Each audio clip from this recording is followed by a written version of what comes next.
स्थिर विद्युत की भौतिक विज्ञान में हम आप लोगों को कुछ ऐसे प्रश्न पढ़ाएंगे जो बहुत ही इंपॉर्टेंट हैं परीक्षा के दृष्टिकोण से, और उनकी एक सीरीज रहेगी जिसमें से कुछ क्वेश्चन टॉपिक वाइज टॉपिक बताएंगे। जैसे कि पहला पाठ है स्थिर विद्युत की, तो इसमें आने वाले समस्त क्वेश्चन जितने भी इंपॉर्टेंट हैं उनको हम एक जगह पे बताएंगे, जो कि दीर्घ उत्तरीय प्रश्न में आएंगे, डेरिवेशन रहेंगे, उस क्वेश्चन को हम यहाँ पे सॉल्व करेंगे और इसमें से इस सीरीज से अधिक क्वेश्चन पेपर में आएंगे। तो पहला क्वेश्चन ये है स्थिर विद्युत का सबसे पहला मोस्ट इंपॉर्टेंट क्वेश्चन है इंटर का कि सिद्ध कीजिए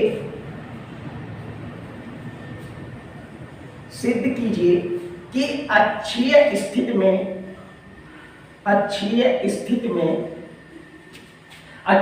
का नाम है tan A स्थिति, या इसका दूसरा नाम है अनुदैर्ध्य स्थिति।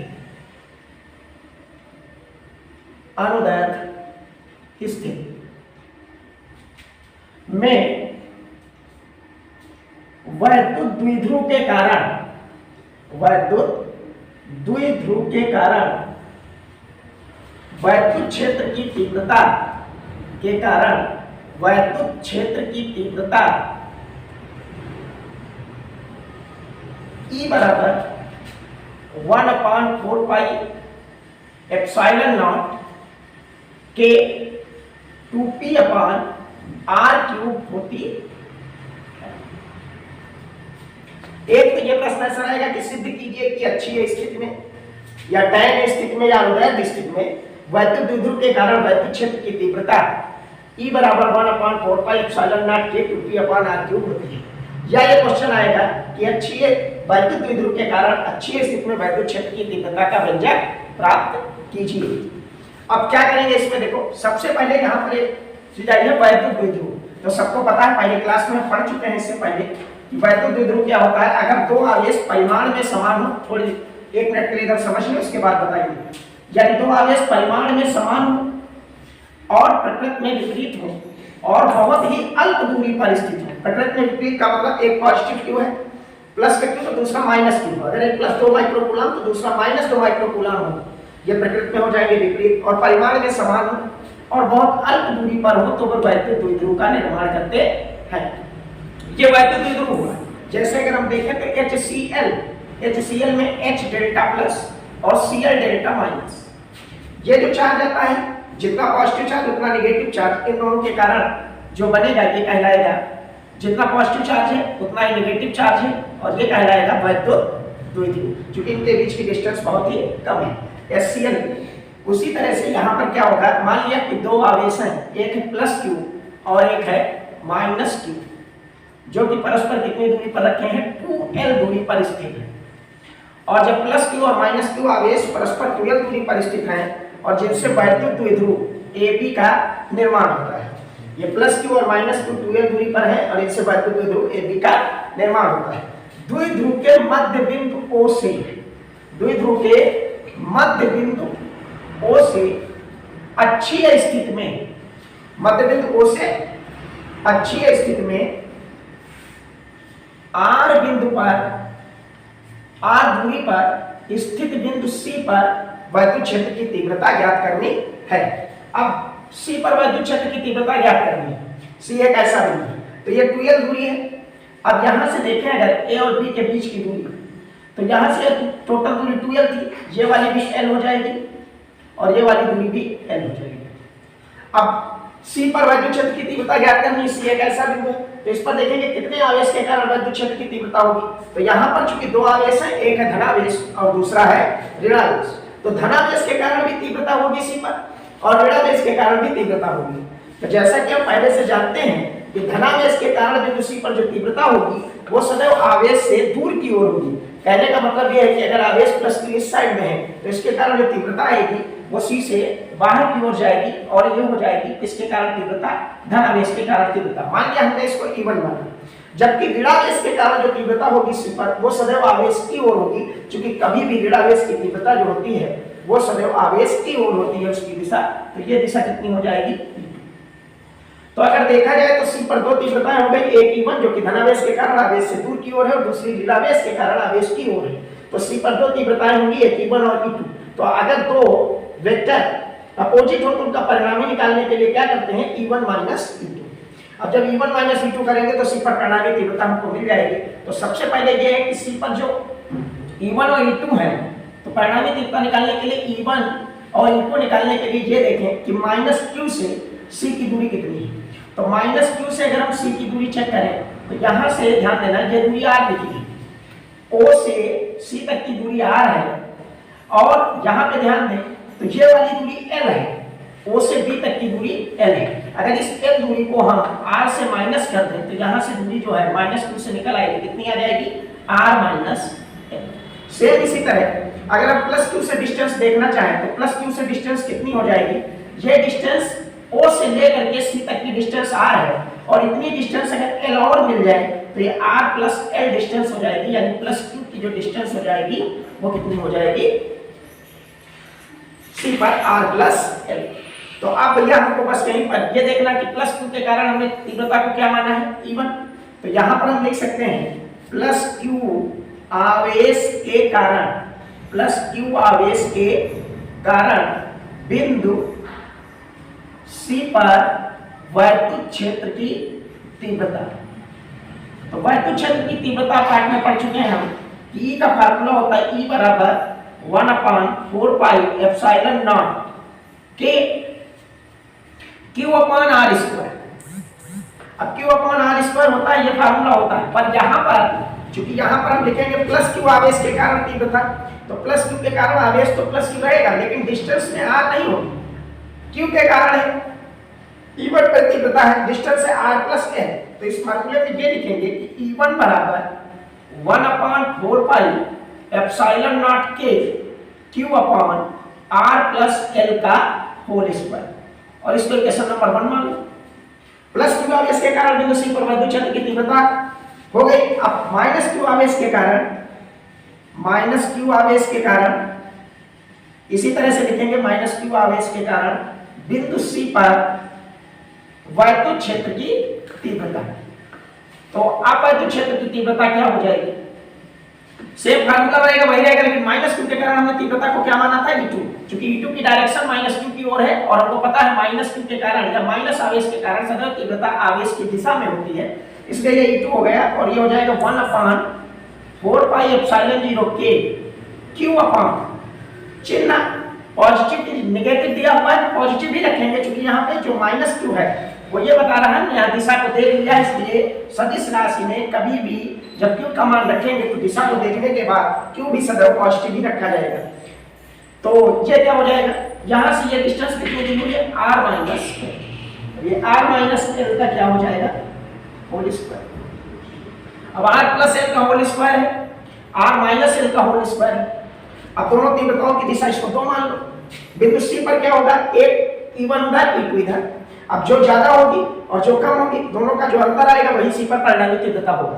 तो हमको करना क्या है, यहाँ पे देखो हमको पता है कि दोनों चार्ज सेम है, यहाँ R प्लस L की डिस्टेंस ज्यादा है, R माइनस L की डिस्टेंस कम है, तो न्यूमेरिकली अगर हम वैल्यू देखेंगे तो R माइनस L E2 ज्यादा होगी और E1 कम होगी। तो अगर हम शुरुआत में थोड़ी बात का ध्यान रखें तो C पर लिख सकते हैं, इसलिए बिंदु C पर परिणामी तीव्रता,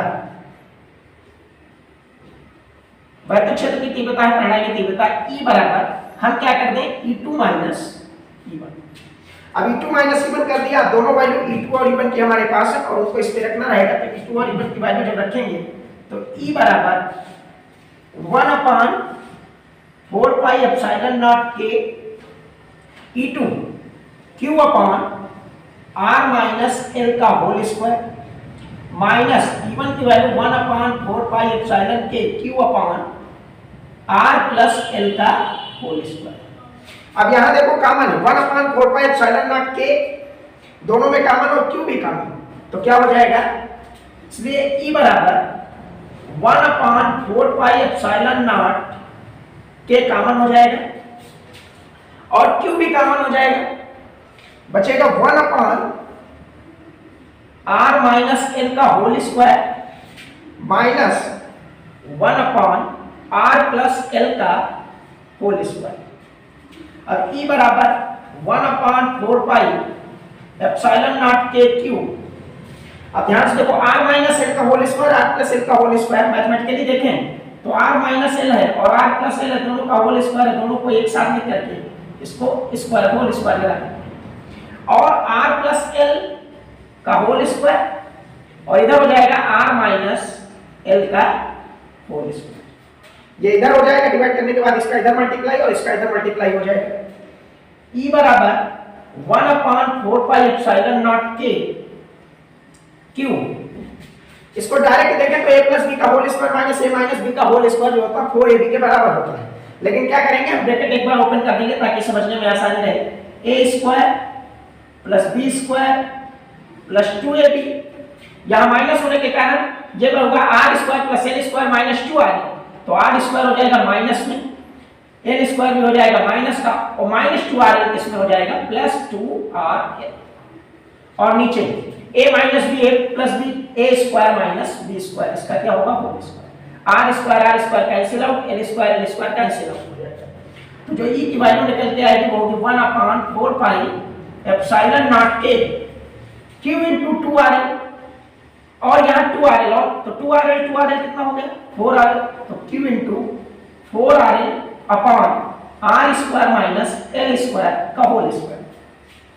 अब हमको एक चीज पता है, पहले से ही जानते हैं हम कि E बराबर 1/4 pi epsilon not k q into अगर 2l लिख लें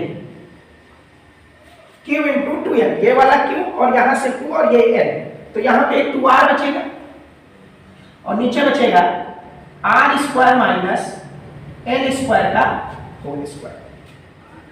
अब यहाँ q इनटू 2l ये होता है वैद्युत द्विध्रुव आघूर्ण P बराबर q इनटू 2l, तो q इनटू 2l की जगह पे हम p लिख सकते हैं।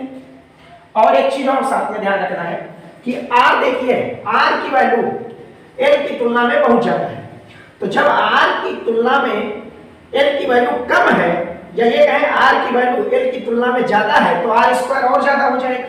तो यहाँ पे l स्क्वायर को नेग्लेक्ट किया जा सकता है, तो क्या लिखेंगे r is more greater than l, इसलिए r square is more and more greater than l square.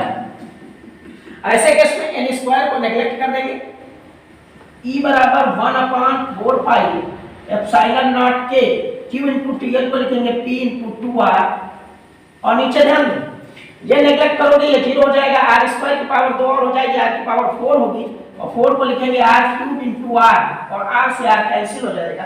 तो जो डेरिवेशन निकल के जो व्यंजक निकल के आएगा वो होगा E बराबर 1/4 pi epsilon not k 2p upon r cube. और यही होता है अक्षीय स्थिति में वैद्युत द्विध्रुव के कारण वैद्युत क्षेत्र की तीव्रता, जैसा कि हमने लिखा था कि सिद्ध करना रहेगा। कहते हैं ये निकल के आता है क्वेश्चन में कि सिद्ध कीजिए कि अक्षीय स्थिति में वैद्युत क्षेत्र की तीव्रता E बराबर 1/4 pi epsilon not k 2p upon r cube होती है। तो यहाँ पर हमने इसको सॉल्व कर दिया है, इसी तरह से इसको सॉल्व करेंगे और ये क्वेश्चन हो जाएगा। और ये ध्यान भी रखना है कि E बराबर 1/4 pi epsilon not k 2p upon r cube ये ऐसे मीडियम के लिए आया है जिसका परावैद्युतांक k है। अगर वायु या निर्वात में कहीं भी देखेंगे तो k की वैल्यू 1 होती है, तो वायु या निर्वात के लिए कभी-कभी k का मान हटा दिया जाता है, k की वैल्यू को क्या कर दिया जाता है 1। तो एक साइड में इस तरह साइड नोट लिख देंगे और यहाँ पे समझा देंगे कि यदि माध्यम वायु या निर्वात हो तो k बराबर 1। तो ऐसे केस में क्या करते हैं k की वैल्यू 1 के पास में होती है 1/4 pi epsilon not 2p by r cube. अब आगे हमने 1/4 पाई एप्सिलॉन नॉट की वैल्यू को अच्छे से पढ़ा कि ये होती है 9 × 10⁹ 9 × 10⁹ 2p अपॉन r क्यूब। ये किसी भी फॉर्म में लिखा जा सकता है, इस तरह से भी इसको लिख सकते हैं। न्यूमेरिकल में इसकी बहुत जरूरत लगेगी ये फॉर्मूला। तो ये हुआ पहला क्वेश्चन कि ये अक्षीय स्थिति या टैन स्थिति या अनुदैर्ध्य स्थिति में वैद्युत द्विध्रुव के कारण वैद्युत क्षेत्र की तीव्रता का व्यंजन। अब दूसरा प्रश्न बताएंगे कि उसमें केवल डायरेक्ट लिखेंगे कि निरक्षीय वैद्युत द्विध्रुव के कारण निरक्षीय स्थिति जिसका नाम होगा टैन p स्थिति या अनुप्रस्थ स्थिति में वैद्युत क्षेत्र की तीव्रता का व्यंजन।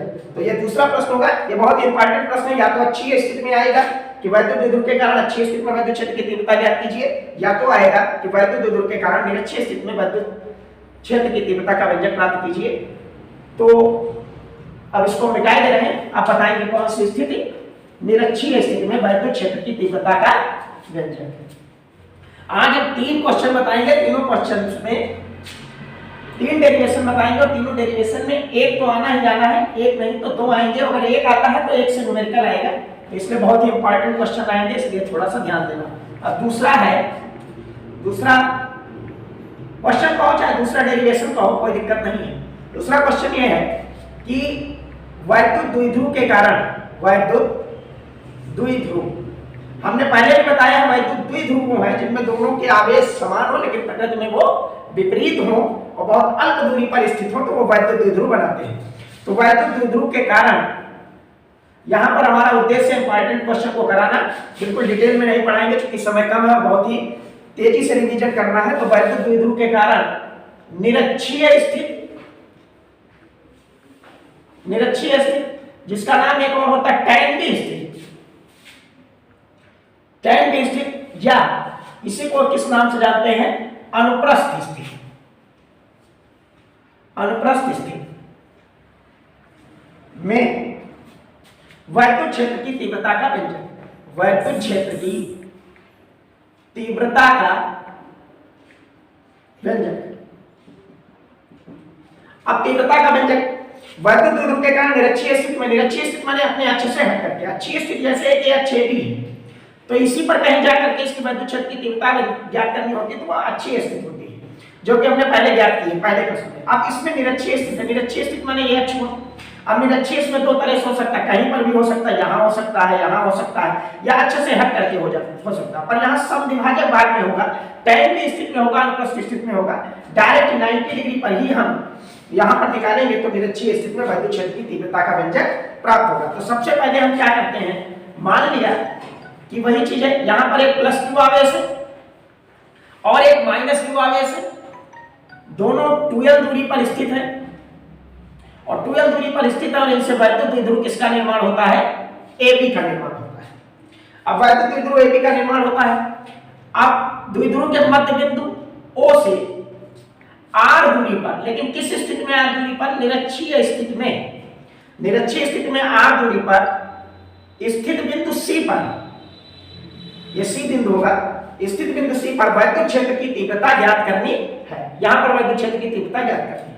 अब हमको बहुत अच्छे से पता है कि धनावेश के कारण जो C पर तीव्रता होगी वो आवेश से दूर की ओर होगी। धनावेश पर जो तीव्रता होगी वो आवेश से, धनावेश से दूर की ओर होगी, इसकी वैल्यू E1, सही से इसकी तीव्रता E1। धनावेश के कारण C पर तीव्रता E1 आवेश से दूर की ओर होगी, क्योंकि धनावेश के कारण तीव्रता सदैव आवेश से दूर की ओर होती है। और भैया ऋणावेश के कारण जो C पर तीव्रता होगी वो आवेश की ओर होगी, आवेश की ओर मतलब -q की ओर होगी, और ये तीव्रता क्या मान लेंगे, E2 हो जाएगी। अब यहां ध्यान से देखें तो E1 है आवेश से दूर की ओर और E2 है आवेश की ओर, क्योंकि ये -q चार्ज है, -q के कारण तीव्रता आवेश की ओर होगी। अब दोनों का परिणाम ही निकालना है। अब दोनों का परिणाम निकालने के लिए हम 2 विधियां हैं, एक तो हम अलग से वेक्टर का क्या करें, वियोजन, और वेक्टर का वियोजन करें। और या तो क्या करते हैं कि पहले से बेसिक थोड़ा सा समझ लेते हैं कि अगर एक वेक्टर E1 है या एक वेक्टर A है और दूसरा वेक्टर B है और दोनों के बीच में कोई थीटा कोण है, तो जो इनका परिणामी होता है वो सदैव होता है R बराबर √a² + b² + 2ab cos theta, जहां पर थीटा जो कोण है दोनों एंगल के बीच का होना चाहिए और दोनों एंगल इस पॉइंट से जाने चाहिए, बाहर की ओर होनी चाहिए, तभी इनके बीच का जो एंगल होगा वही थीटा होगा। तो r बराबर a² + b² + 2ab cos theta, कुछ यहां ऐसा ही केस बन रहा है, जो a की वैल्यू है वो E1 के बराबर जा रही है, E1 हो रहा है, जो b की वैल्यू है वो किसके बराबर जा रही है, E2। और यहां का जो एंगल आएगा वो एंगल हम देख लेंगे, तो a की स्क्वायर पे E1² हो सकता है और b की स्क्वायर पे E2² हो सकता है, +2E1 E2, और जो cos का एंगल आएगा वो देखना पड़ेगा। अब यहां पे मान लिया कि ये एंगल जो है वैद्युत क्षेत्र, वैद्युत द्विध्रुव स्थित है, तो ये वैद्युत द्विध्रुव जो है कितना है थीटा। तो इन दोनों के बीच का कोण कैसे निकलेगा, तो मैथमेटिक्स से एक बार उसको भी समझाते हैं कि अगर ये वाला कोण थीटा है तो ये इनके बीच का जो कोण आएगा वो टू थीटा होगा। कैसे होगा, इस AB के समांतर एक रेखा खींच दिया और ये एक तिर्यक रेखा हो गई, तो तिर्यक रेखा का ये कोण थीटा हो गया, ये वाला कोण थीटा हुआ, तो इसको अगर बढ़ाएंगे तो इसके सामने ये भी कोण क्या हो जाएगा थीटा, एकांतर कोण है। इसके सामने का कोण ये भी क्या हो जाएगा, ये शीर्षाभिमुख कोण थीटा है। सेम इसी तरह अगर इसको आगे बढ़ाएंगे तो ये भी कोण कितना निकल के आएगा थीटा। तो थीटा और थीटा मिला करके वो कोण कितना हो जाएगा 2 थीटा। E1 और E2 के बीच का कोण कितना होगा 2 थीटा। तो यहाँ क्या करते हैं, यहाँ पर सबसे पहले हम वेक्टर का वियोजन ना करके सीधे मान लेते हैं कि इसकी परिणामी तीव्रता जो भी होगी वो क्या होगी E। और E कैसे निकलेगी तो बता चुके हैं। तो सबसे पहले ये देखना है कि हम ये बताएं कि E1 का मान कितना होगा। तो चूंकि प्लस Q आवेश यानी धनावेश या प्लस Q आवेश के कारण वैद्युत क्षेत्र की तीव्रता के कारण बिंदु C पर वैद्युत क्षेत्र की तीव्रता बिंदु C पर E1 बराबर 1/4 पाई एप्सिलॉन नॉट के। मान लिया कोई ऐसा मीडियम है जिसका डाइलेक्ट्रिक कांस्टेंट के परावैद्युतांक K, तो 1/4 पाई एप्सिलॉन 0 K हो जाएगा। जहां पे कितना चार्ज है Q अपॉन डिस्टेंस के प्रयोग करेंगे क्योंकि r स्क्वायर होता है। यहां डिस्टेंस देखो, ये 2l है तो ये वाला कितना हो जाएगा l और ये वाला कितना हो जाएगा r। ये राइट एंगल ट्रायंगल है, इसमें ये बेस से परपेंडिकुलर है, ये लंब है और ये लंब है और ये आधार है। तो कर्ण आसानी से निकल सकता है जो कि होता है √r² प्लस l²। सेम इसी तरह से इधर भी ये वाली साइड l होगी और ये वाली साइड r होगी, तो ये भी साइड बराबर होगी। तो E बराबर 1/4 pi epsilon 0 Q upon distance कितना दिया है r² प्लस l²। इसका क्या कर देंगे होल स्क्वायर। अब क्या आएगा E1 बराबर 1/4 pi epsilon not K Q upon r² plus l²। Whole square करेंगे अंडर उलट जाएगा और ये तुम्हारी इक्वेशन नंबर 1 आ जाएगी। और -Q आवेश के कारण बिंदु C पर वैद्युत क्षेत्र की तीव्रता। भैया यहां भी ध्यान देना, बिल्कुल उसी तरह से हम इसको लगाएंगे। E2 बराबर फार्मूले में होता 1/4 पाई एप्सिलॉन नॉट K, लिखते चले जाइए। और Q अब प्लस किया माइनस Q, हमने कहा डायरेक्शन को देख लिया है तो अब माइनस Q को नहीं रखना है, केवल Q ही रखना है अपॉन r² प्लस l²। यहां भी डिस्टेंस r² प्लस l² है, तो क्या करेंगे r² प्लस l² का क्या लगा देंगे होल स्क्वायर। अगली लाइन में आपको पता चलेगा कि E2 बराबर 1/4 pi epsilon not K Q upon r² plus l² आ गया। और यहां देखने से ये भी पता चला कि E1 और E2 दोनों की न्यूमेरिकल वैल्यू सेम आएंगी क्योंकि Q भी सेम था और डिस्टेंस भी सेम थे, तो ये दोनों E1 और E2 एक समान होंगे, दोनों की वैल्यू सेम होगी। तो यहां हम लिख सकते हैं क्योंकि E1 बराबर क्या आ गया है E2, है ना। इसलिए बिंदु C पर परिणामी तीव्रता, अब परिणामी तीव्रता क्या करते हैं E बराबर, हमने अभी बताया कि अगर दो तीव्रताएं हैं E1 और E2। अब यहां पर E1 और E2 दो तीव्रताएं हैं, दोनों के मध्य कोण दिया है कितना थीटा और थीटा, कितना कोण हो गया 2 थीटा। तो क्या करेंगे E1² plus E2² plus 2E1 E2 और कोण कितना आया बीच में भैया एंगल कितना है cos 2 थीटा का। अब cos 2 थीटा हो गया, क्या करेंगे E बराबर, यहां पर एक चीज और दे चुके हैं कि E1 और E2 बराबर है, तो क्या करेंगे E1² E2 को भी हम लिख देंगे E1² ताकि आसानी से समझ में आ जाए। 2E1 और E2 को भी E1 और ये कितना हो जाएगा cos 2 थीटा। E बराबर थोड़ा सा न्यूमेरिकल की तरह इसको सॉल्व करते हुए देखते हैं। E1² प्लस E2² कितना E1² कितना E1² हो जाएगा 2E1² प्लस 2E1² और ये कितना आ जाएगा भैया cos 2 थीटा। तो E की वैल्यू यहां ध्यान से देखना, अंदर क्या कॉमन हो जाएगी 2E1 का स्क्वायर, ये वैल्यू 1 बचेगी और वो वाली वैल्यू बचेगी cos 2 थीटा।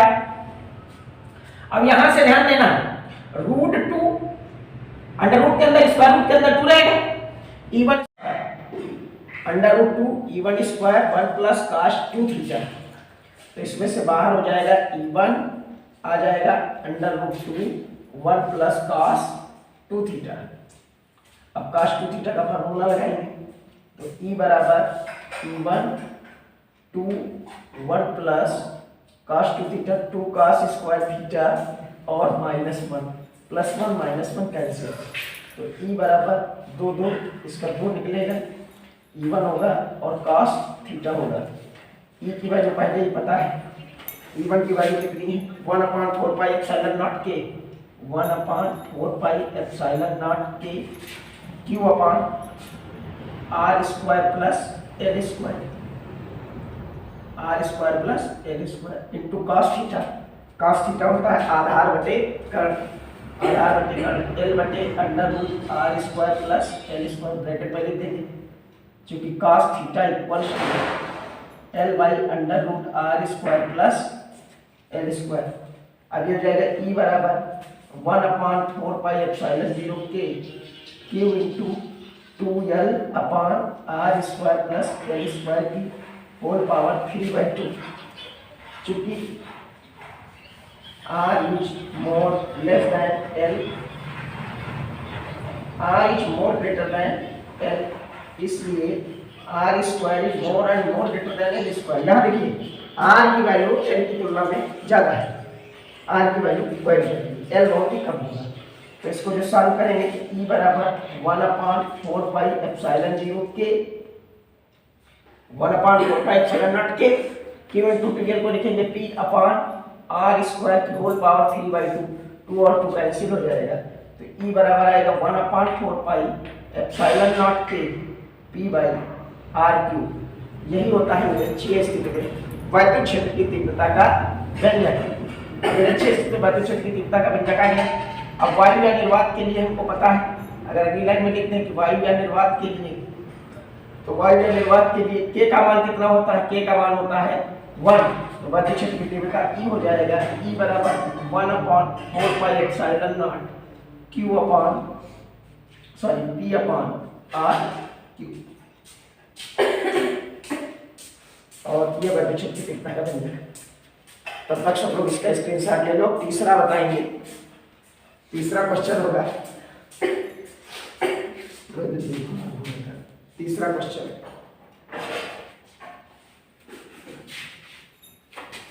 तीसरा और अंतिम डेरिवेशन। इस चैप्टर का जो डिपार्टमेंट है वो थोड़ा सा दीर्घ उत्तरीय प्रश्न है, देखते हैं इसको कैसे सॉल्व करेंगे। अगला है एक समान वैद्युत क्षेत्र में स्थित, एक समान वैद्युत क्षेत्र में स्थित, वैद्युत क्षेत्र में स्थित वैद्युत द्विध्रुव पर बलयुग्म का आघूर्ण, पर बलयुग्म का आघूर्ण। सबसे पहले कुछ बातें जानना जरूरी जो इसमें लिखा है, एक समान वैद्युत क्षेत्र में स्थित वैद्युत द्विध्रुव पर बलयुग्म का आघूर्ण। बलयुग्म क्या होता है? बलयुग्म होता है कि एक समान वैद्युत क्षेत्र में स्थित वैद्युत द्विध्रुव पर आरोपित बलयुग्म का आघूर्ण। ये तीसरा और अंतिम डेरिवेशन है जो कि इंपॉर्टेंट है इसमें, एक समान वैद्युत क्षेत्र में स्थित वैद्युत द्विध्रुव पर आरोपित बलयुग्म का आघूर्ण। कुछ बातें जानने का है। सबसे पहले यहाँ पे जानेंगे क्या बलयुग्म। तो बलयुग्म क्या है, बलयुग्म क्या होता है, तो सबसे पहले समझो इस बलयुग्म को समझना पड़ेगा। बलयुग्म होता है अगर दो बल परिमाण में समान हो और दिशा में विपरीत हो। मान लीजिए एक बल F है और दूसरा बल भी F है, दो बल परिमाण में समान है, दिशा में विपरीत है और उनकी क्रिया रेखा एक सीध में नहीं है। क्रिया रेखा एक सीध का मतलब ये इसकी क्रिया रेखा इधर है, इसकी क्रिया रेखा इधर है, ये एक दूसरे को कैंसिल नहीं करेंगे। तो अगर ऐसी तीनों कंडीशन है, कौन कौन सी तीनों कंडीशन? पहली चीज ये कि दोनों बल परिमाण में समान होने चाहिए, दूसरी कंडीशन ये कि दोनों बल परिमाण दोनों की दिशा विपरीत होनी चाहिए, और तीसरी कि तीनों की क्रिया दोनों की क्रिया रेखाएं एक सीध में ना हो। तो दोनों की क्रिया रेखा एक सीध में नहीं है, तब ये दोनों बल क्या बनाएंगे? बलयुग्म। और बलयुग्म का आघूर्ण होगा कोई एक बल, इन दोनों बलों में से कोई एक बल गुणे दोनों बलों के बीच की लंबवत दूरी। लंबवत दूरी का मतलब हुआ जैसे ये वाली दूरी और ये वाली दूरी, तो इनके बीच की ये वाली दूरी जो है वो लंबवत दूरी है, ये दूरी आर हो जाएगी।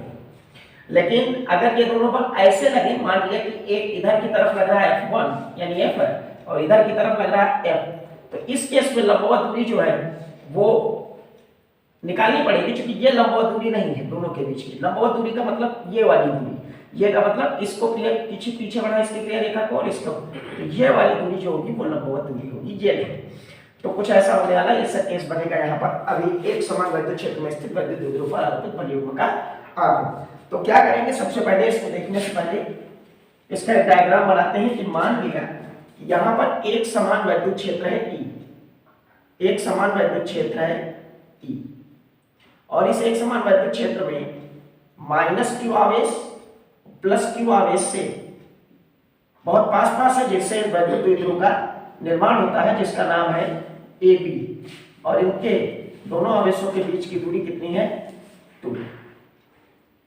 अब AB, और ये हमने मान लिया कि जो वैद्युत क्षेत्र की तीव्रता की दिशा है उससे ये कोण कितना है, थीटा। वैद्युत क्षेत्र की तीव्रता से दिशा से ये कोण कितना बना है, थीटा। थीटा कोण पे कोई वैद्युत द्विध्रुव रखा है, तो हमको पता है धनावेश पर बल सदैव तीव्रता की दिशा में लगता है। तीव्रता E है, आवेश Q है, तो इस पर लगने वाला बल हो जाएगा F बराबर EQ, और ऋणावेश पर बल सदैव तीव्रता के विपरीत दिशा में लगता है, तो इस पर लगने वाला बल कितना हो जाएगा, F बराबर EQ। इधर चूंकि बल है, दिशा देख लिया तो माइनस लिखने की जरूरत नहीं। अब एक बल देखो, दोनों बल है परिमाण में बिल्कुल समान है, EQ और EQ है, दिशा में विपरीत है, एक इधर और एक इधर, और क्रिया रेखाएं एक सीध में नहीं है, अतः ये दोनों बल क्या बनाएंगे, बलयुग्म। अब दोनों बल बलयुग्म बनाएंगे, तो जब हम लिखेंगे बलयुग्म का आघूर्ण तो हमको चाहिए दोनों बलों के बीच की लंबवत दूरी। लंबवत दूरी माने इसकी क्रिया रेखा को पीछे बढ़ाया और इससे मिला दिया, तो लंबवत दूरी में ये वाली लंबाई BC चाहिए। तो बलयुग्म का आघूर्ण, तो इसको लिख सकते हैं बलयुग्म का आघूर्ण बराबर, बलयुग्म का बलयुग्म का आघूर्ण फिर से देख लेते हैं एक बार। बलयुग्म का जो आघूर्ण होता है, बलयुग्म का आघूर्ण बराबर एक बल, कोई एक बल गुणे दोनों बलों के बीच की, दोनों बलों के बीच की लंबवत दूरी, दोनों बलों के बीच की लंबवत दूरी। बलयुग्म का आघूर्ण इसको टाउ से लिखते हैं, टाउ एक बल, कोई एक बल लिख देंगे, F मान लिया है, गुणे दोनों बलों के बीच की लंबवत दूरी। यहाँ पर लंबवत दूरी किसकी है, ये B और C जो है वो लंबवत दूरी है। अब चूंकि F बराबर तुमको पता है, F बराबर कितना होगा, EQ, कोई एक बल, और BC हमको निकालना पड़ेगा, तो अब लिखेंगे त्रिभुज, अब त्रिभुज ACB में, समकोण त्रिभुज ACB में, ACB में लगाएंगे तो हमको कर्ण पता है और हमको BC यानी लंब चाहिए, तो साइन थीटा लगा देंगे। साइन थीटा बराबर BC लंब और बटे कर्ण की जगह पे कितना रखेंगे, 2L, तो BC बराबर 2L साइन थीटा, ये BC की वैल्यू आ गई। अब यहाँ क्या करेंगे, तो इसलिए टाउ बराबर हो जाएगा F की जगह पे EQ इंटू BC की जगह पे कितना रख देंगे, 2L साइन थीटा। तो ये क्या बन जाएगा, इधर देखो टाउ बराबर ये Q इंटू 2L, ये क्या होता है P, तो ये हो जाएगा P into E into sine theta, bracket में लिख देंगे, क्योंकि Q into 2L equals to क्या होता है, P, ये सबको पता है। अब टाउ बराबर PE साइन थीटा हो गया। यही जो होता है ये होता है बलयुग्म के आघूर्ण का व्यंजक, टाउ बराबर PE साइन थीटा। अब अगर कोई कहे यही बलयुग्म के आघूर्ण का व्यंजक है कि अधिकतम बल आघूर्ण कितना होगा, भाई अधिकतम बल आघूर्ण तो तब होगा जब थीटा का मान यहाँ अधिकतम और साइन थीटा का अधिकतम मान 1 होता है, जो कि थीटा 90 डिग्री पर होगा, और होना भी चाहिए। ये थीटा देखो यहाँ अगर इसको पूरा सीधा कर दिया जाए तो 90 डिग्री पर आएगा, उस समय बलयुग्म का आघूर्ण अधिकतम होगा। तो यहाँ पर कुछ विशेष स्थितियां दो लिखेंगे। पहली विशेष स्थिति ये है, विशेष स्थितियां कि थीटा बराबर 90 डिग्री अगर हो गया तो ये टाउ जो है वो टाउ मैक्सिमम हो जाएगा, क्योंकि साइन 90 की वैल्यू मैक्सिमम होती है, और ये कितनी आ जाएगी, P के बराबर आ जाएगी। इससे बहुत से न्यूमेरिकल देखने को मिलेंगे कि टाउ मैक्स बराबर P, अर्थात थीटा बराबर 90 डिग्री। और दूसरी चीज ये विशेष स्थिति में, दूसरी विशेष स्थिति ये आ गई कि अगर थीटा को 0 कर दिया जाए, 0 डिग्री, तो थीटा 0 डिग्री का मतलब ये हो गया कि इसको बिल्कुल सीधा रख दिया जाए। जब सीधा रख देंगे तो दोनों बल EQ और EQ परिमाण में समान रहेंगे, दिशा में विपरीत रहेंगे, लेकिन इनकी क्रिया रेखाएं एक सीध में हो जाएंगी, अतः एक दूसरे को कैंसिल कर देंगे और बलयुग्म नहीं बनेगा। तो जब बलयुग्म नहीं बनेगा तो बलयुग्म का आघूर्ण भी 0 होगा और यहाँ पे p sin 0 की वैल्यू 0 हो जाती है, इसलिए टाउ मैक्स नहीं, इसलिए टाउ मिनिमम होगा और उसकी वैल्यू कितनी हो जाएगी, 0 हो जाएगी, या टाउ बराबर 0 लिखेंगे। तो ये तीसरा डेरिवेशन भी हुआ कंप्लीट। इसी तरह से तीनों डेरिवेशन कंप्लीट हो गए हैं। अब पहले पार्ट से न्यूमेरिकल लगाएंगे और दूसरे पार्ट में कुछ इंपॉर्टेंट क्वेश्चन है, उनकी एक सीरीज चलती रहेगी, उसको भी देखेंगे। तब तक के लिए धन्यवाद। वह गॉस की प्रमेय। आज के जो इंपॉर्टेंट क्वेश्चन है इस चैप्टर के वैद्युत फ्लक्स व गॉस की प्रमेय के, वो हम यहाँ सॉल्व करेंगे। इसमें से 3 से 4 डेरिवेशन में पाएंगे और 1 या 2 डेरिवेशन हमारे पेपर में पूछे जाएंगे। तो पहला है वैद्युत फ्लक्स व गॉस की प्रमेय। हमने पहले ही क्लास में पढ़ लिया था कि वैद्युत फ्लक्स क्या होता है। यहाँ पे गॉस की प्रमेय के अनुप्रयोग क्या जो है, गॉस की प्रमेय के अनुप्रयोग, उन्हीं के आधार पर हम क्या बताएंगे प्रश्न। तो सबसे पहला क्वेश्चन इसमें ये आता है कि लिख दे रहे हैं प्रश्न को कि गॉस की प्रमेय से आप क्या समझते हैं। गॉस की प्रमेय से आप क्या समझते हैं। दूसरी चीज ये है कि इसके आधार पर गॉस की प्रमेय से आप क्या समझते हैं। तो एक तो ये चीज, दूसरा इसका गणितीय रूप भी लिखिए। इसका जो गणितीय रूप होगा, मैथमेटिकल फॉर्म होगा, वो लिखना होगा। तो गणितीय रूप भी लिखिए।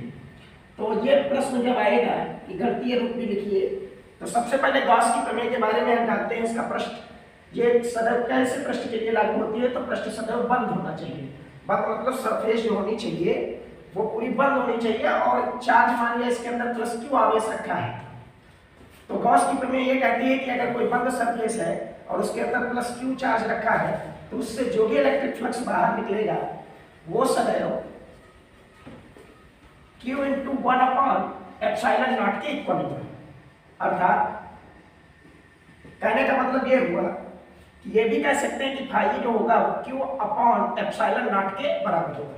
अर्थात किसी बंद पृष्ठ से गुजरने वाला कुल वैद्युत फ्लक्स उस पृष्ठ में उपस्थित आवेश का 1/एप्सिलॉन नॉट गुना होता है। अर्थात फाई बराबर कितना हो जाता है, Q अपॉन एप्सिलॉन नॉट। आगे हम पढ़ चुके हैं कि वैद्युत फ्लक्स फाई जो होता है वो होता है E डॉट dA या E डॉट A। अब E डॉट dA का मतलब ये हो गया कि अगर इस तरह से देखें तो AE और दोनों के बीच का एंगल कितना होगा, थीटा। तो ये cos थीटा हो जाएगा, क्योंकि ये डॉट बुला है A डॉट B बराबर AB cos थीटा। तो ये होता है वैद्युत फ्लक्स फाई बराबर E dA cos थीटा। लेकिन यहाँ पे हमको जरूरत थी इसकी किसकी, गॉस की प्रमेय की। तो गॉस की प्रमेय हमने बता दिया क्या होती है गॉस की प्रमेय, कि किसी भी बंद पृष्ठ से गुजरने वाला कुल वैद्युत फ्लक्स उस पृष्ठ में उपस्थित आवेश का 1/एप्सिलॉन नॉट गुना होता है। तो फाई बराबर हो गया Q अपॉन एप्सिलॉन नॉट। अब फाई पहले से हमको पता है कि E डॉट dA के बराबर होती है। अब इसका दूसरा रूप लिखना, इसका गणितीय रूप भी लिखिए। तो इसका जब गणितीय रूप लिखेंगे तो फाई को चूंकि हमको पता है कि फाई को हम लिख सकते हैं E dA, कहीं कहीं बुक में लिखा है E ds सरफेस एरिया ना एरिया। तो E dA लिखो चाहे E ds लिखो, यही इक्वल्स टू कितना आ गया है, Q अपॉन एप्सिलॉन नॉट। तो ये हुआ इसका गणितीय रूप, किसका, गॉस की प्रमेय का गणितीय रूप कि phi equals to E dot dA equals to Q upon epsilon not. तो ये गॉस की प्रमेय का कौन सा रूप हो गया है, गणितीय रूप। अब अगर चाहे तो गॉस की प्रमेय से आप क्या समझते हैं, इसका गणितीय रूप लिखिए और इसी के साथ इसकी उपपत्ति भी समझाइए कि किस तरह से ये गॉस की प्रमेय सही है। अर्थात किस प्रकार से फाई बराबर Q अपॉन एप्सिलॉन नॉट आता है। तो सबसे पहले हमने बताया कि कोई भी ये जो गॉस की प्रमेय लगती है वो सदैव बंद सरफेस के लिए लगनी चाहिए, क्लोज सरफेस होनी चाहिए। तो इसका जो बंद सतह होगी, मान लिया कि एक गोला है और इस गोले के अंदर प्लस Q चार्ज रखा है। जब प्लस Q चार्ज इसके अंदर है तो इसकी त्रिज्या R है और इसे R दूरी पर इसके पृष्ठ पर स्थित कोई बिंदु है P, और इस बिंदु P पर हमें वैद्युत क्षेत्र की तीव्रता क्या करनी है, ज्ञात करनी है। तो यहाँ पर Q चार्ज दिया, R दूरी पर एक बिंदु था P, और P से जो P बिंदु था इसी पर वैद्युत क्षेत्र की तीव्रता ज्ञात करनी थी। हमने इसकी डायरेक्शन बाहर की ओर बनाई, चूंकि यहाँ पॉजिटिव चार्ज है, प्लस Q आवेश के कारण जो वैद्युत क्षेत्र की तीव्रता होती है वो सदैव आवेश से दूर की ओर होती है। तो अब करेंगे क्या, यहाँ पे अगर देखा जाए तो हमको पता है कि r दूरी पर स्थित बिंदु P पर वैद्युत क्षेत्र की तीव्रता जो होती है वो होती है E बराबर 1/4πε0 Q अपान r स्क्वायर। एक तो E की ये वैल्यू होती है जो कि पहले से ही हम परिभाषा से जानते हैं, तो E की वैल्यू हमको पता है। दूसरी चीज ये यहाँ का जो अल्पांश क्षेत्रफल है, इस क्षेत्रफल को हमने मान लिया कि इसकी वैल्यू कितनी है, dA। dA क्षेत्रफल की डायरेक्शन जो है वो भी पृष्ठ की बाहर की ओर है पृष्ठ से, और जो E की दिशा वो भी बाहर की ओर है, तो dA और E जो है दोनों एक दिशा में है, यानी इनके बीच का कोण कितना है, 0 है। तो यहाँ क्या करेंगे, ध्यान से समझो। पहले क्या करेंगे कि dA क्षेत्रफल से गुजरने वाला वैद्युत फ्लक्स, अब dA क्षेत्रफल से गुजरने वाला वैद्युत फ्लक्स जो होगा वो होगा d phi E dA। cos 0 आएगा, दोनों की दिशा 0 है तो 0 नहीं लिखेंगे, cos 0 की वैल्यू 1 होती है तो E dA हो जाएगी। इसलिए क्या हो जाएगा, संपूर्ण पृष्ठ से गुजरने वाला कुल वैद्युत फ्लक्स। अब गुजरने वाला कुल वैद्युत फ्लक्स जब कहेंगे तो जैसे कहेंगे कुल वैद्युत फ्लक्स वैसे इसका क्या करना पड़ेगा, समाकलन। अब जब इसका समाकलन करेंगे तो ये होगा d phi E equals to E dA। समाकलन करेंगे, चक्रीय समाकलन होगा, ये बन आकृति इसके समाकलन हो जाएगा, और d phi E की जो समाकलन करेंगे तो phi E होगा और E dA का क्या हो जाएगा, ये यहाँ पे phi बराबर E आ गया।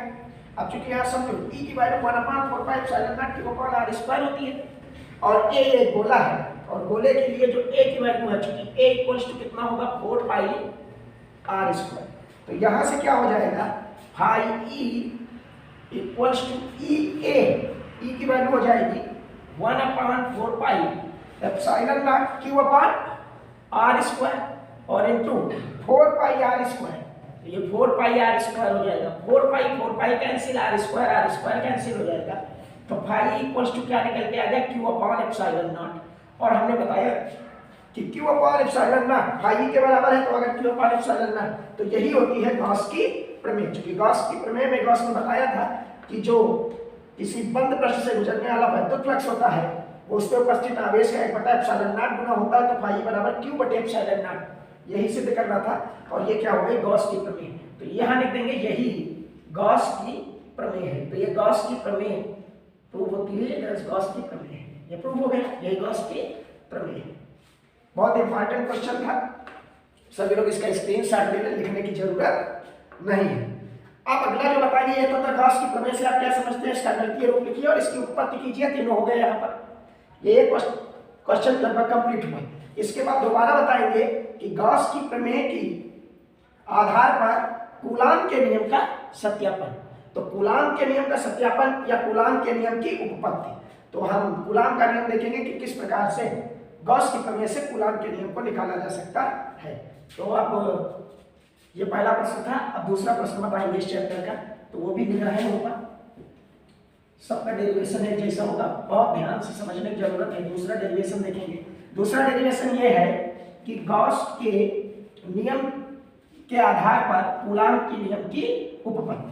तो ये लिखेंगे गॉस की प्रमेय के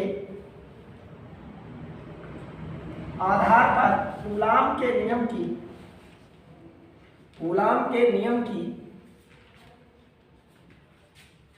उत्पत्ति।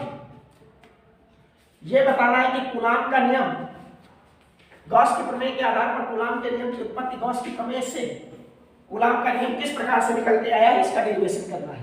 बहुत ही इंपॉर्टेंट है, कई बार एग्जाम में पूछा जा चुका है कि गॉस की प्रमेय के आधार पर कूलाम के नियम की उत्पत्ति किस प्रकार से होती है। तो देखिए, यह मान लिया कोई एक बंद पृष्ठ होगा, फिर से हमको पता चुकी गॉस की प्रमेय सदैव बंद पृष्ठ के लिए ही लागू होती है।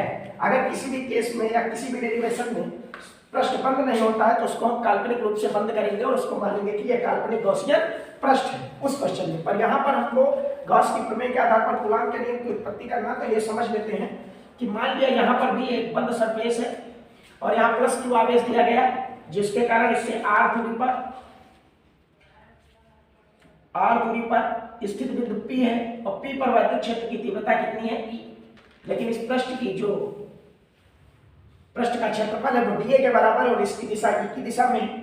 तो फिर उसी तरह से हम लिखेंगे एक लाइन, क्या लिखेंगे कि चूंकि dA पृष्ठ से, ये dA पृष्ठ है, इससे गुजरने वाला जो वैद्युत फ्लक्स है, dA पृष्ठ से गुजरने वाला वैद्युत फ्लक्स,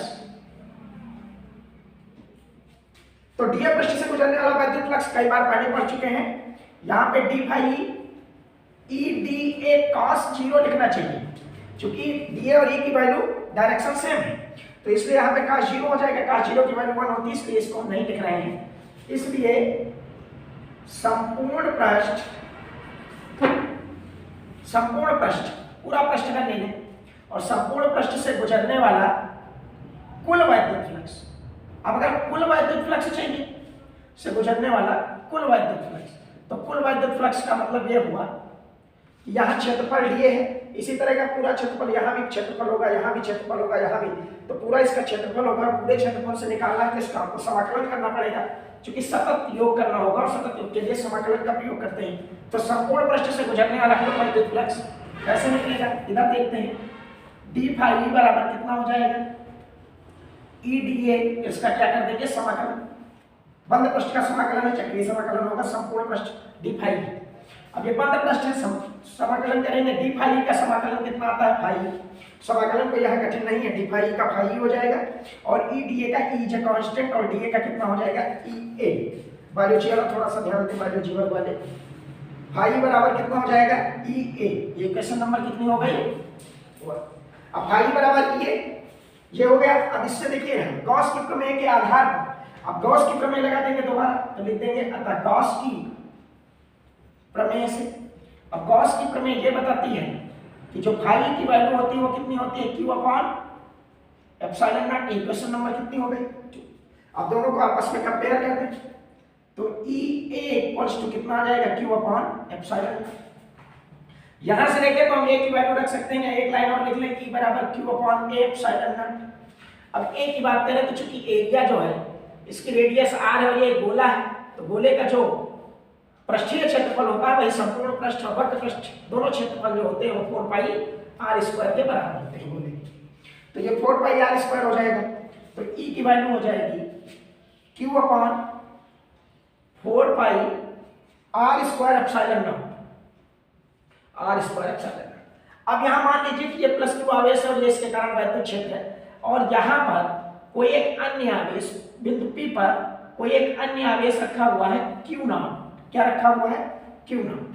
तो Q नॉट पर जो बल लगेगा वो कितना लगेगा, क्योंकि हमको पता है, क्योंकि F बराबर होता है E Q नॉट, तो यहाँ पे E की वैल्यू निकालेंगे तो E आ जाएगा F अपॉन Q नॉट। अब E की जगह पे रख देंगे तो F upon Q not Q upon 4 pi r square epsilon not. अब इधर इसका मल्टीप्लाई कर देंगे तो A बराबर ये आ जाएगा Q not 4 pi r square epsilon not. बात वही लिखी हुई है, इसको थोड़ा सा मैनेज करके लिख देते हैं, तो A बराबर 1 upon 4 pi epsilon not Q not upon r square. भैया यही है कूलॉम का नियम।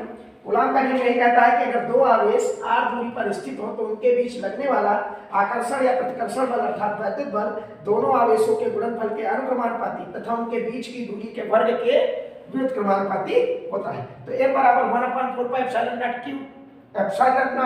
Q not upon r square. यही कूलॉम का नियम है। तो यही है किसका नियम, कूलॉम का नियम है। तो ये भैया तुम्हारा दूसरा डेरिवेशन आज कंप्लीट हो गया। क्या है ये डेरिवेशन, ये डेरिवेशन था गॉस की प्रमेय के आधार पर या गॉस के नियम के आधार पर कूलॉम के नियम की उत्पत्ति, तो इसमें कर दिया और ये कूलॉम का नियम निकल आया और यहाँ पर गॉस का नियम लगा हुआ है। तो गॉस की प्रमेय के सिद्धांत से कुछ भी लिख सकते हैं और किसकी उत्पत्ति हो गई है, कूलॉम के नियम की। तो यही कूलॉम का नियम है। इतना ही डेरिवेशन में करना है, इसके अलावा कुछ नहीं करना। अब आगे बढ़ते हैं तीसरे डेरिवेशन पर, तब तक सभी लोग इसका स्क्रीनशॉट ले लें। तीसरा डेरिवेशन होगा बहुत इंपॉर्टेंट है, उसको बताएंगे, तब तक सभी लोग इसका क्या करें, स्क्रीनशॉट ले लें। स्क्रीनशॉट हो गया होगा। अब इसको मिटा देंगे, तीसरा डेरिवेशन बताएंगे। नोट करने की जरूरत नहीं, स्क्रीनशॉट लेते रहे, बाद में इसको पढ़ते हैं। कई बार इसको पढ़ा, इसको समझने की जरूरत है किस प्रकार से हम इसका डेरिवेशन करेंगे। बाकी स्क्रीनशॉट से आप पढ़ें। अब भैया हम बताने जा रहे हैं आज का कौन सा डेरिवेशन, तीसरा डेरिवेशन जो बहुत ही इंपॉर्टेंट डेरिवेशन है। उसमें पहले कुछ चीजें जरूरत होगी लेकिन वो समझाएंगे बाद में। पहले देखिए तीसरा क्वेश्चन ये है कि गॉस की प्रमेय, गॉस की प्रमेय के आधार पर अनंत लंबाई के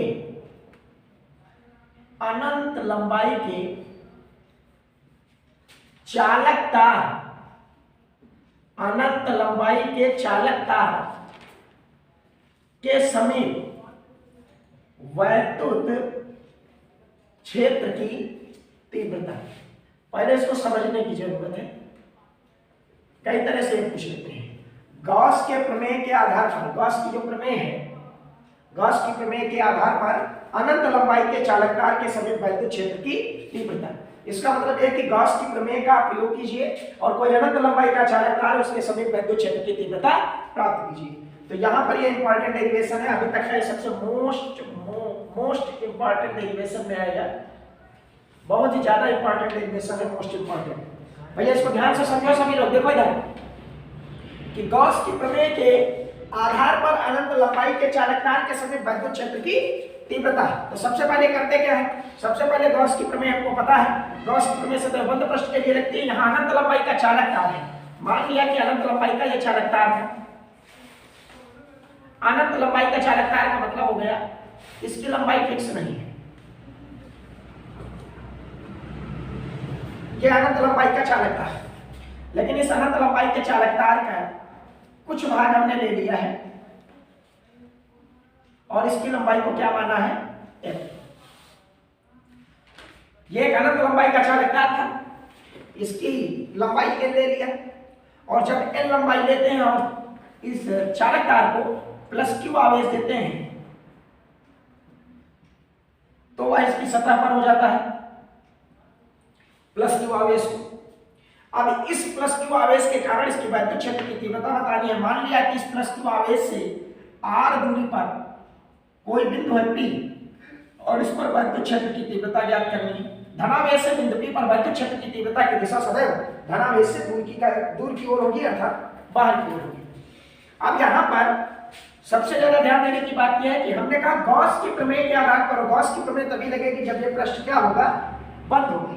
क्योंकि पृष्ठ बंद नहीं है, इसलिए इस पृष्ठ को हमको काल्पनिक रूप से एक पृष्ठ खींचकर बंद करना पड़ेगा और जिसका नाम होगा काल्पनिक गॉसियन पृष्ठ। अब देखिए चूंकि गॉसियन पृष्ठ इसको काल्पनिक रूप से बंद करेंगे तो ध्यान से देखो ये चीज कि ये वाला एक पृष्ठ है और इस पॉइंट को थोड़ा पास में बनाते हैं। मान लीजिए यहाँ पे पॉइंट है P, यहाँ पे वैद्युत क्षेत्र की तीव्रता ज्ञात करनी है। तो क्या करेंगे, इस P से होते हुए एक बेलनाकार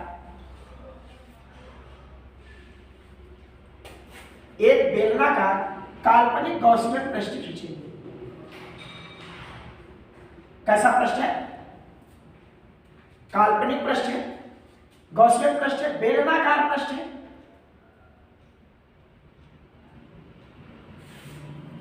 ये काल्पनिक गॉसियन बेलनाकार पृष्ठ जो कि P से होकर के जाता है।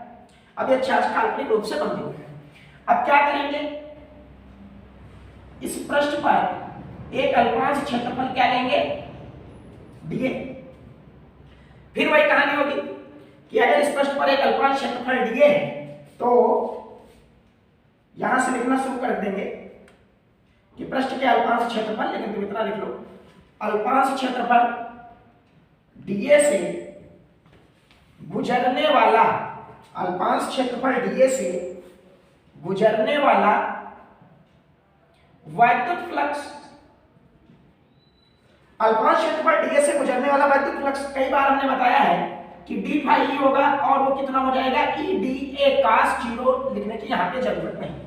अब बात आती है इधर ही सरफेस से क्यों होगा, इधर से क्यों नहीं होगा।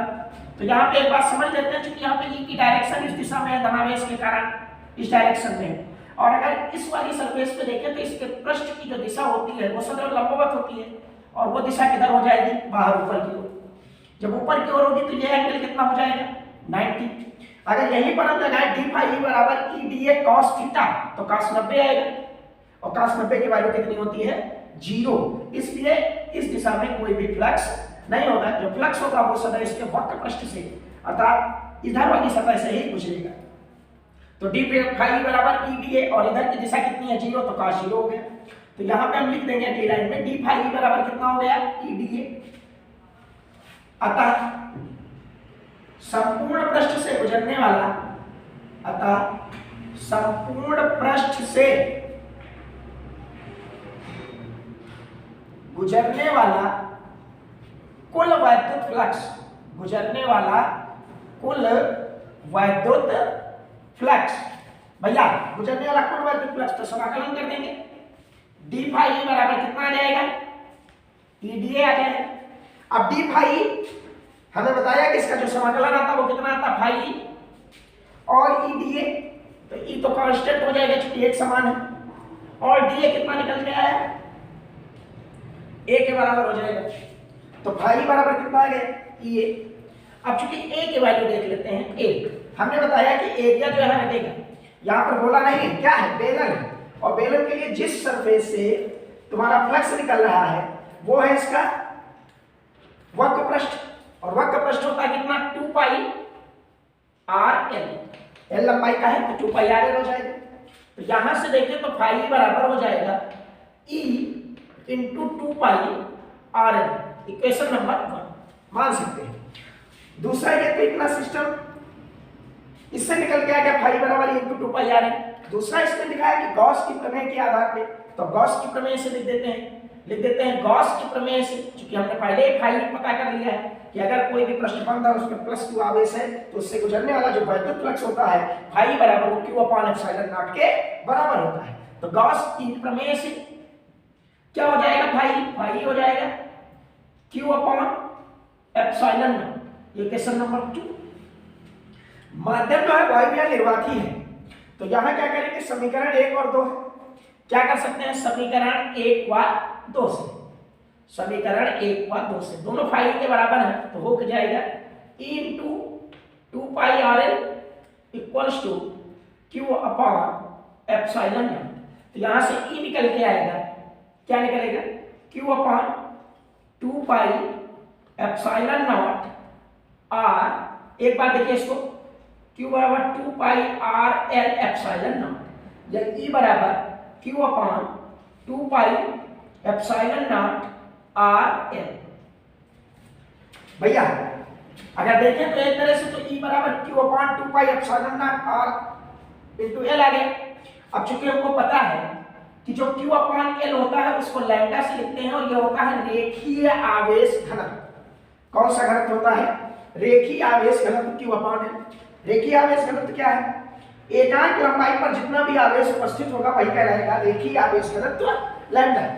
अब रेखीय आवेश घनत्व लैम्डा है, तो जब रेखीय आवेश घनत्व लैम्डा है तो यहाँ पर इस q/l को ध्यान से देखो, इसको हम क्या लिख सकते हैं, लैम्डा। ये हो जाएगा e बराबर lambda upon 2 pi epsilon not into r। ये हो गई वैद्युत क्षेत्र की तीव्रता। यही डेरिवेशन में को करना रहता है कि e बराबर lambda upon 2 pi epsilon not. अब कभी 2 पाई एप्सिलॉन नॉट, कभी इसको थोड़ा सा बढ़ा दिया जाता है, इसका फॉर्म बदल देते हैं। तो क्या करते हैं, 2 से ऊपर मल्टीप्लाई और 2 से नीचे कर देते हैं, तो नीचे बन जाता है 1/4 पाई एप्सिलॉन नॉट, और ऊपर बन जाता है 2 लैम्डा बाई आर। ऐसा भी देखने में मिलता है। और अगर इसको हम सदिश रूप में लिखना चाहें तो इसी को सदिश रूप में लिख देते हैं, वेक्टर e बराबर, ये इसका सदिश रूप होगा। सदिश रूप में क्या लिखेंगे, वेक्टर e बराबर, याद ध्यान देना, 1/4 pi epsilon not 2 lambda by R, और इधर क्या लिख देंगे, आर का। ये कौन सा रूप हो जाएगा, इसका सदिश रूप हो जाएगा। तो ये बहुत ही इंपॉर्टेंट क्वेश्चन है पेपर में, मोस्ट इंपॉर्टेंट क्वेश्चन है। जितने भी प्रश्न आज बताएंगे उनमें सबसे ज्यादा ये मोस्ट इंपॉर्टेंट प्रश्न है, आने की पूरी प्रबल संभावना है कि गॉस की प्रमेय के आधार पर अनंत लंबाई के चालक तार के समीप वैद्युत क्षेत्र की तीव्रता का व्यंजक प्राप्त कीजिए। पहले हम सभी चैप्टर के इंपॉर्टेंट डेरिवेशन बता देंगे और उसके बाद चैप्टर वाइज चैप्टर क्या कराएंगे, न्यूमेरिकल कराएंगे और उसी से सारे प्रश्न लगभग कवर हो जाएंगे। तो अब ये आपका तीसरा था, इसका स्क्रीनशॉट ले लीजिए। इसके बाद हम आगे बढ़ते हैं और अगला चौथा प्रश्न बताते हैं कि क्या होगा और कौन सा इंपॉर्टेंट है। तो सभी लोग इसका स्क्रीनशॉट ले लें, अगला डेरिवेशन बताएंगे।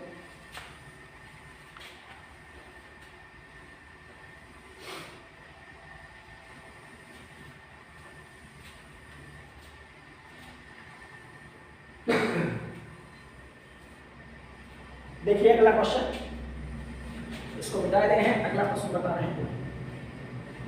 अगला प्रश्न जो है बहुत ही इंपॉर्टेंट है। उसमें क्या करेंगे कि अनंत लंबाई की एक चालक प्लेट होगी और उस चालक प्लेट के सभी वैद्युत क्षेत्र की तीव्रता बताएंगे। यहाँ पर क्या था, अनंत लंबाई का एक चालक तार था। चालक तार का मतलब था कि इसकी लंबाई रेखीय लंबाई है, यानी इसकी केवल लंबाई है और इसमें चौड़ाई नहीं है। अब जो बताएंगे वो होगी अनंत लंबाई की प्लेट के समीप जो है वैद्युत क्षेत्र की तीव्रता, तो उसमें लंबाई और चौड़ाई दोनों की क्षेत्रफल होगी।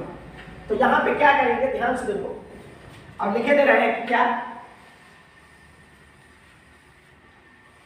गॉस की प्रमेय के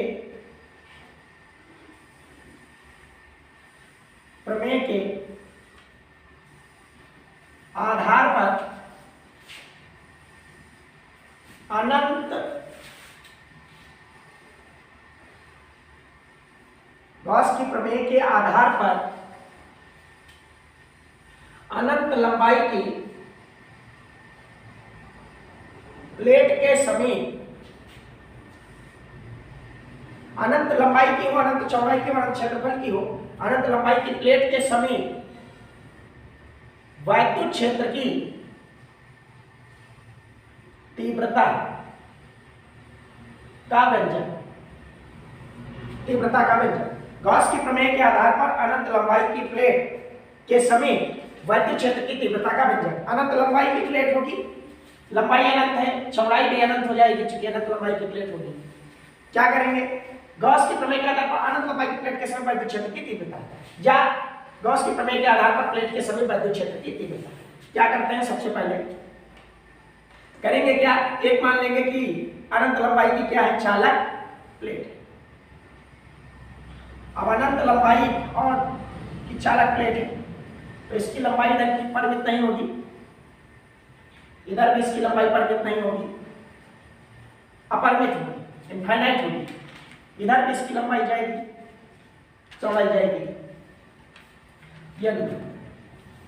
तो इस तरह से कोई एक प्लेट, तो इसका एक हमने भाग ले लिया जो यहाँ दिखाया गया है कि ये भाग है इस प्लेट का, जिसको हमको क्या निकालना है, वैद्युत क्षेत्र की तीव्रता।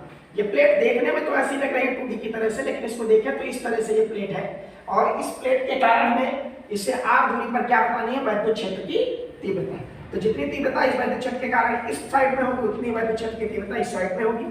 कुल मिलाकर के जो फ्लक्स होगा वो भाई ये इधर और ये इधर, तो कितना फ्लक्स निकलेगा, 2EA। ये भाई के कारण ये इधर, तो 2EA हो जाएगा और गॉस की प्रमेय लगा देंगे और ये बराबर आ जाएगा। तो पहले इसको समझने की जरूरत ये है कि मान लिया कि ये पूरा प्लेट है, इस पर हमने कौन सा आवेश दिया है, इसको प्लस क्यू आवेश दिया है।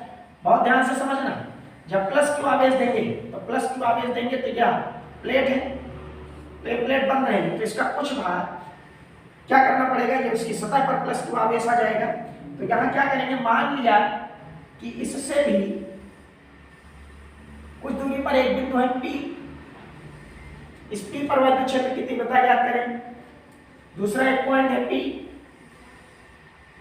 इस दिशा में वैद्युत क्षेत्र की तीव्रता बराबर होगी। अगर दूरी समान है, बराबर दूरी पर है, तो दोनों की वैद्युत क्षेत्र की तीव्रता एक समान होगी, क्योंकि वो एक प्लेट है। अब ध्यान से देखना यह है कि इन दोनों पृष्ठ ऐसा एक गॉसियन पृष्ठ लिखेंगे जो इन दोनों बिंदुओं से होकर के जाए, और वो काल्पनिक गॉसियन पृष्ठ होगा जो कि बेलनाकार होगा,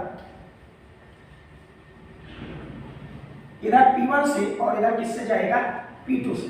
तो ये भैया काल्पनिक बेलनाकार कैसा पृष्ठ हो गया है, काल्पनिक बेलनाकार गॉसियन पृष्ठ हो गया है।